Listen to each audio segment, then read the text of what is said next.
High বন্ধুরা, বৈশাখী রান্নাঘরে আপনাদের সবাইকে স্বাগত। আশা করি সবাই ভালো আছেন, সুস্থ আছেন। আজকে আমি একটা নতুন রেসিপি আপনাদের সঙ্গে শেয়ার করতে চলে এসেছি। কাঁচা আমের টক ঝাল মিষ্টি আচারের রেসিপি। এখানে আমি 700 কাঁচা আম নিয়ে নিয়েছি। আমগুলো খোসা ছাড়িয়ে নেব। আমের খোসা ছাড়ানো হয়ে গেছে, এবার আমি 4 ফালি করে কেটে নেব।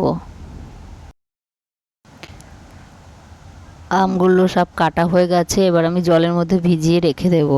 এবার আমি আমগুলো তুলে লবণ হলুদ মাখিয়ে রেখে দেব আধ ঘন্টার জন্য। এখানে আমি শুকনো লঙ্কা, ধনে, মৌরি, সর্ষে, 5 ফোড়ন নিয়ে নিয়েছি। এবার মশলাগুলো শুকনো খোলায় ভেজে নেব। সর্ষে, মৌরি, শুকনো লঙ্কা, 5 ফোড়ন সব একবারে ভেজে এবার গুঁড়ো করে নেব। কড়াই গরম করে সর্ষে তেল দিয়ে দিয়েছি। 5 ফোড়ন, শুকনো লঙ্কা, তেজপাতা ফোড়ন দিয়ে দিলাম। এবার আমগুলো দিয়ে দেব। 3-4 মিনিট নেড়ে নেব। এখানে আমি 300 আখের গুড় নিয়েছি। গুড় জলে ভিজিয়ে রেখে দেব। 3-4 মিনিট হয়ে গেছে। এবার আখের গুড়টা ভিজিয়ে রেখেছিলাম, আমি ছেঁকে নেব। গুড়ের ভিতরে অনেক নোংরা থাকে, সেই জন্য আমি গুড় ছেঁকে নিলাম। এবার আমি গুড় দিয়ে দিলাম। আমি 300 গুঁড়ি দিয়েছি। এই যে মশলা গুঁড়ো করা হয়ে গেছে।